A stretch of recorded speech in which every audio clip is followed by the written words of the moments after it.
이 말 들어보셨어요? 끝이 곧 새로운 시작이다. 뭔가 좀 모순처럼 들리지 않나요? 오늘 저희가 살펴볼 설교가 바로 이 역설적인 문장을 파고드는데요. 어떻게 끝이라는 게 완전히 새로운 시작점이 될 수 있는지 그 깊은 의미를 한번 같이 따라가 보겠습니다. 아니, 상식적으로 말이 안 되잖아요. 어떻게 뭔가가 끝났는데 그게 동시에 새로운 시작이 될 수 있을까요? 바로 이 질문에 대한 답을 찾아가는 게 오늘 우리가 함께할 여정의 핵심입니다.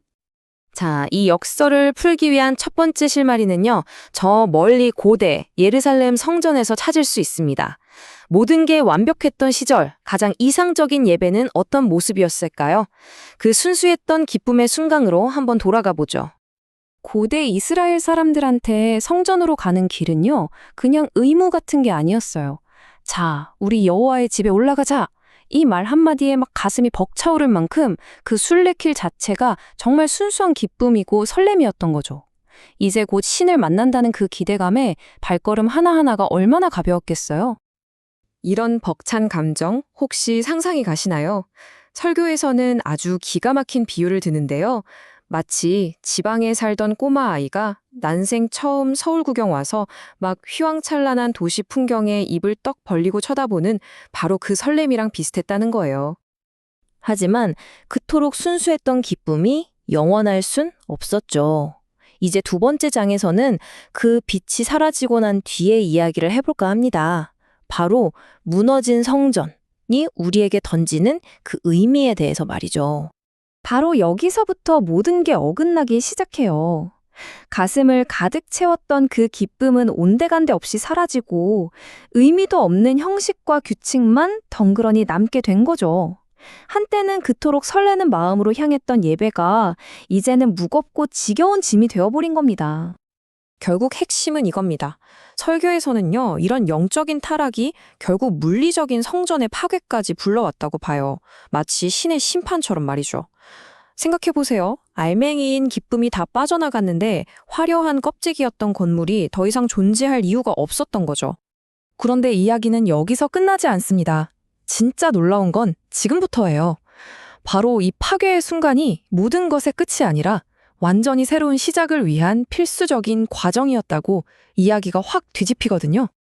예수님의 이 예언은요, 예배의 패러다임을 그냥 완전히 바꿔놓는 선언이었어요. 이제 중요한 건 돌로 지은 건물이 아니라는 거죠. 눈에 보이지 않는 믿음, 그 자체가 새로운 성전이 된다는 겁니다. 그러니까 장소에 얽매이지 않고 우리 마음속에 세워질 성전을 약속한 거예요. 사실 이 약속은요, 훨씬 더 오래전 이사야의 예언과도 연결이 됩니다. 이 새로운 영적 중심이 세워지면 모든 민족이 평화를 이루게 될 거라는 엄청난 비전이죠. 여기 보시는 것처럼 사람들이 더 이상 전쟁하려고 칼을 드는 게 아니라 땅을 일구려고 쟁기를 잡게 될 거라는 그런 희망의 메시지입니다. 자, 그렇다면 이 새로운 시작을 우리는 어떻게 맞이해야 할까요? 설교는 이제 우리 앞에 놓인 두 가지 길, 바로 깨어있는 삶과 잠든 삶에 대해 이야기하기 시작합니다. 마태복음에 나오는 이 구절은요, 그 갈림길을 정말 서늘할 정도로 생생하게 보여줍니다. 방금 전까지 똑같은 밭에서 똑같이 맷돌질을 하던 두 사람의 운명이 한순간에 완전히 다른 방향으로 갈라서는 정말 극적인 장면이죠. 여기서 우리가 집중해야 할 단어는 바로 깨어있음과 잠들어 있음입니다. 설교가 말하는 깨어있는 삶이란 건 신랑을 기다리는 신부처럼 영적으로 늘 준비된 상태를 말하는 거고요. 반대로 잠든 삶은 세상 일에 푹 빠져서 더 중요한 본질을 까맣게 잊고 사는 상태를 가리키는 거죠. 근데 여기서 진짜 중요한 게 있어요. 잠들었다는 게 뭐 끔찍한 죄를 짓고 악당처럼 사는 걸 말하는 게 아니라는 거예요.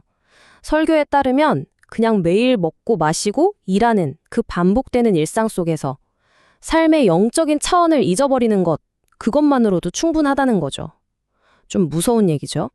그렇다면 우리는 도대체 어떻게 깨어있는 삶을 살 수 있을까요?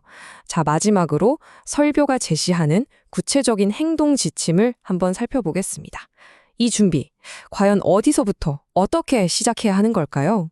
설교는 깨어있는 삶을 위한 세 가지 방법을 알려줍니다. 첫째는 일상 속에서 의식적으로 하나님을 기억하는 것.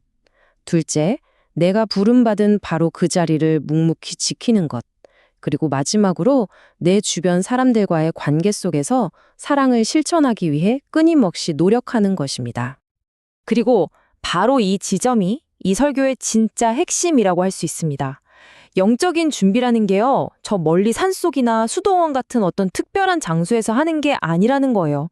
오히려 가장 치열한 삶의 현장, 그러니까 나의 직장, 나의 가정, 바로 그 평범한 일상 속에서 진짜 준비가 시작된다는 겁니다. 이 마지막 질문은 추상적인 신학적 개념을 우리 각자의 현실로 확 끌어당깁니다.